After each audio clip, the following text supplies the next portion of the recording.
Hi guys, ఎలా ఉన్నారు అందరూ? ఈ రోజుతో ఐపీఎల్ ఆక్షన్ 2025 అయితే కంప్లీట్ అయింది. ఈ ఆక్షన్‌లో ప్రతి ఒక్కరు ఆర్‌సీబీని ట్రోల్ చేస్తూ ఉన్నారు. ఎందుకో అర్థం కావట్లేదు. ఈ వీడియోలో దీని గురించి డెప్త్‌గా మాట్లాడుకుందాం. ఊరికే నోటికొచ్చింది కమెంట్ చేయకుండా ఈ వీడియోని ఫుల్‌గా చూసి అప్పటికి నేను చెప్పింది తప్పనిపిస్తే అప్పుడు కమెంట్ చేయండి. ఎవరన్నారు అసలు ఆర్‌సీబీ మంచిగా బిడ్ చేయలేదని? అసలు చెప్పాలంటే ఆర్‌సీబీ చాలా మంచి ఆక్షన్ చేసింది ఈసారి. స్టార్టింగ్ లివింగ్‌స్టోన్ నుంచి పడికల్ వరకు ఒక్క ప్లేయర్‌కి కూడా ఎక్కువ అమౌంట్ స్పెండ్ చేయకుండా టీమ్‌కి కావాల్సిన ప్రతి రిక్వైర్మెంట్‌ని ఫిల్ చేస్తూ చాలా మంచి ప్లేయర్స్‌ని తీసుకున్నారు. ప్రతిసారి ఆర్‌సీబీ బౌలింగ్ లైనప్ చాలా వీక్‌గా ఉండేది. కానీ ఈసారి చాలా మంచి బౌలింగ్ లైనప్‌ని తీసుకున్నారు. ఫాస్ట్ బౌలింగ్‌లో యష్ దయాల్, భువీ, హేజిల్‌వుడ్, రషీద్ దర్, తుషార.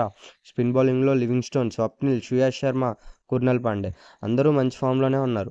భువీ గురించి తెలిసిందే. ఎస్ఆర్‌హెచ్‌లో చాలా మంచి పెర్ఫార్మెన్స్ ఇచ్చాడు. అండ్ ఎస్ఆర్‌హెచ్ బౌలింగ్ లైనప్‌లో ఒక మంచి కీ బౌలర్. హేజిల్‌వుడ్ కూడా ఇప్పుడు మంచి ఫామ్‌లోనే ఉన్నాడు. Rashid Dar and Thushara top class bowlers కాకపోయినా లాస్ట్ సీజన్‌లో ఆడిన కొన్ని మ్యాచెస్‌లో కూడా తక్కువ ఎకానమీతో మంచి వికెట్స్ తీసుకున్నారు. ఎస్‌జేఎల్ కూడా లాస్ట్ సీజన్‌లో మంచి పెర్ఫార్మెన్సే ఇచ్చాడు. స్పిన్‌లో కొంచెం వీక్‌గా ఉన్నా కూడా ఆల్రౌండర్స్ ఎక్కువ ఉండడం వల్ల ఈజీగా మేనేజ్ చేయొచ్చు. ప్రతిసారిలాగా బ్యాటింగ్ లైనప్ కూడా చాలా డెప్త్‌గా ఉంది అండ్ చాలా స్ట్రాంగ్‌గా ఉంది. Opening Salt and Padikkal, one down Virat Kohli, middle ఆర్డర్‌లో ఉన్న Livingstone, Patidar, Jitesh Sharma and Tim David చాలా మంచి హిట్టర్స్. కుర్నల్ పాండ్యా, స్వప్నిల్ షెపర్డ్ కూడా బ్యాటింగ్ ఆప్షన్స్‌లో ఉన్నారు. ఇంత మంచి టీమ్‌ని ఫార్మ్ చేశాక కూడా ఎలా అంటారు ఆక్షన్ సరిగ్గా చేయలేదని? అంటే ఇప్పుడేంటి, ఉన్న టాప్ ప్లేయర్స్ అందరిని తీసుకుంటేనే మంచి ఆక్షనా? వేరే టీమ్స్ లాగా ఎక్కువ మనీ వేస్ట్ చేయకుండా చాలా ఇంటెలిజెంట్‌గా ఆక్షన్ చేశారు. ఒక్కొక్క టీమ్‌కి వాళ్ళ వాళ్ళ సెపరేట్ ప్లాన్స్ ఉంటాయి. అండ్ ఒక ప్లేయర్‌ని తీసుకోవాలంటే చాలా ఫ్యాక్టర్స్ ఇన్వాల్వ్ అయి ఉంటాయి.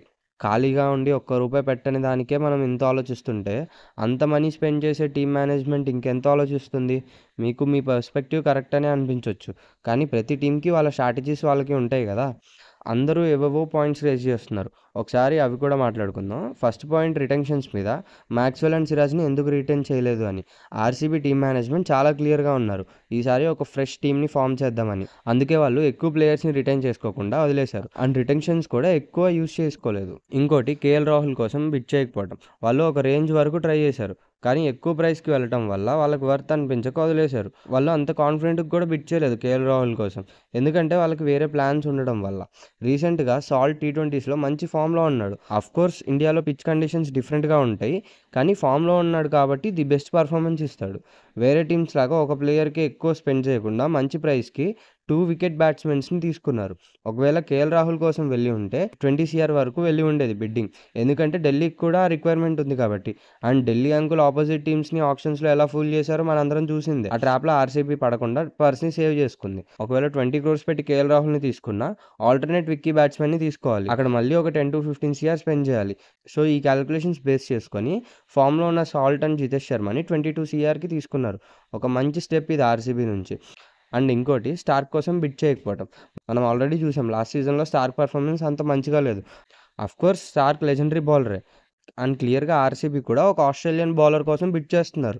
కాకపోతే కొంచెం ఎక్కువ ప్రైస్‌కి వెళ్ళటం వల్ల హేజిల్‌వుడ్ కూడా ఆప్షన్‌లో ఉన్నాడు కాబట్టి స్టార్క్‌ని వదిలేసి హేజిల్‌వుడ్‌కి వెళ్దామని అనుకున్నట్టున్నారు. బట్ హేజిల్‌వుడ్‌కి కూడా మంచి కాంపిటీషన్ రావడం వల్ల ఇంకో ఆప్షన్ లేక ఫాస్ట్ బౌలర్ రిక్వైర్మెంట్ ఉంది కాబట్టి కొంచెం ఎక్కువ అమౌంట్ పెట్టి బిడ్ చేశారు. వేరే టీమ్స్‌తో కంపేర్ చేస్తే డే 1 12.5 సీఆర్ అంత ఎక్కువేం కాదు ఒక మంచి ఫాస్ట్ బౌలర్‌కి. బట్ హేజిల్‌వుడ్ బదులు స్టార్క్ కోసం వెళ్ళి ఉంటే బాగుండేదని నాకు కూడా అనిపించింది. ఎట్ లాస్ట్ అది టీమ్ మేనేజ్మెంట్ డెసిషన్ కాబట్టి we need to accept it. ఓవరాల్‌గా చూసుకుంటే ఆర్‌సీబీ ఈసారి చాలా మంచి ఆక్షన్ చేసింది. కాకపోతే అది ఎందుకు అందరికీ నెగెటివ్‌గా వెళ్తుందో అర్థం కావట్లేదు. అఫ్‌కోర్స్ అనుకున్న ప్లేయర్స్‌ని తీసుకోలేదు. కానీ తీసుకున్న ప్లేయర్స్ కూడా చాలా మంచి ప్లేయర్సే గదా! బ్యాటింగ్ లైనప్ డెప్త్‌గానే ఉంది. అండ్ బౌలింగ్ లైనప్ కూడా చాలా బాగుంది. ప్రతిసారి కన్నా ఈసారి బౌలింగ్ లైనప్ చాలా బాగుంది.